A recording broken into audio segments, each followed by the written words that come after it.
1 September 2024. स्थळ पुण्यातील नानापेठ. वेळ रात्री 8:30च्या दरम्यान. अचानक गोळीबाराच्या आवाजानं आसपासचा परिसर हादरला. एकामागून एक असे 5 राऊंड फायर केले गेले. या हल्ल्यात राष्ट्रवादीचे माजी नगरसेवक असणाऱ्या वनराज आंदेकर यांची निर्घृण हत्या करण्यात आली. 6 गाड्यांवरून आलेल्या 12 ते 13 जणांच्या टोळक्यानं सिने स्टाईलनं हा हल्ला केला. सुरुवातीला गोळीबार झाला आणि नंतर कोयत्यानं सपासप वार करत वनराज आंदेकर यांची हत्या करण्यात आली. या घटनेनं पुणे शहर पुन्हा एकदा हादरलं. सुरुवातीला हे गँगवॉर प्रकरण वाटत होतं, कारण आंदेकर टोळी ही पुण्यात गुन्हेगारीतील चर्चेतलं नाव. पण सीसीटीव्ही सापडला, हत्येचा उलगडा झाला आणि वनराजच्या हत्येमागची धक्कादायक माहिती समोर आली. लाडक्या बहिणींनीच आपल्या नवऱ्यासोबत मिळून आपल्या सख्ख्या भावाला संपवलं. पण या बहिणींनी आपल्याच भावाला का मारून टाकलं हे आपण या व्हिडिओतून जाणून घेणार आहोत आणि याच हत्या प्रकरणातला दुसरा एक अँगल देखील पाहणार आहोत. त्यामुळे व्हिडिओ शेवटपर्यंत पहा.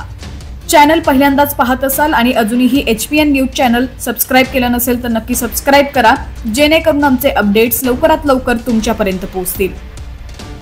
तर पुण्यातील काही टोळक्यांपैकीच एक म्हणजे नानापेठेतील आंदेकर टोळी.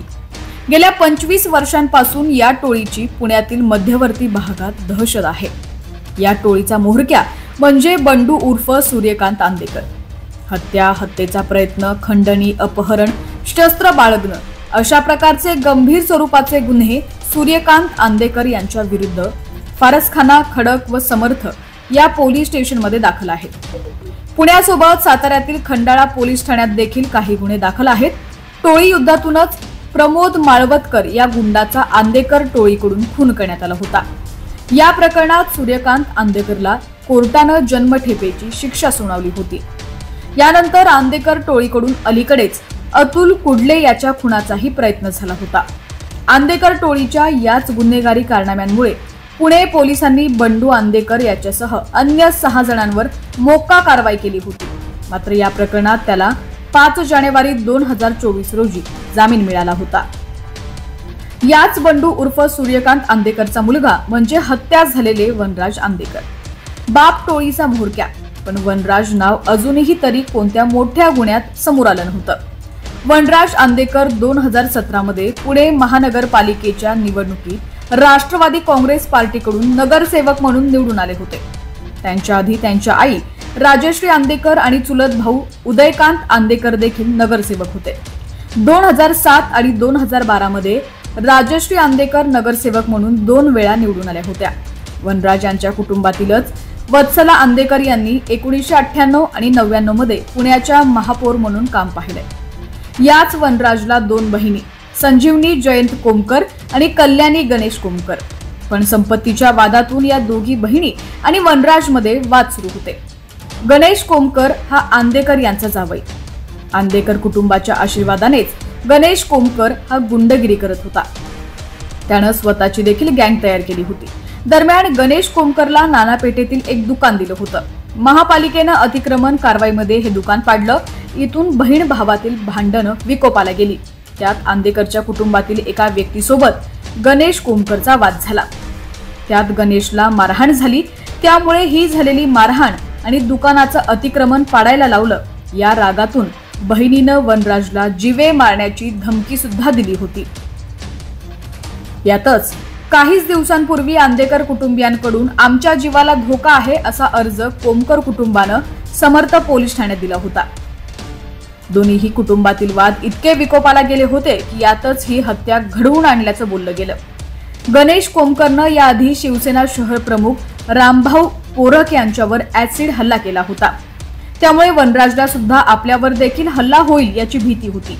त्यामुळे वनराज कायम टोळीतील पोरांसोबत असायचा.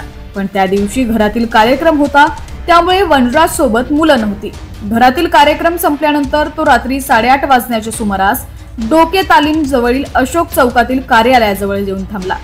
त्याच्याबरोबर एक नातेवाईकही होता.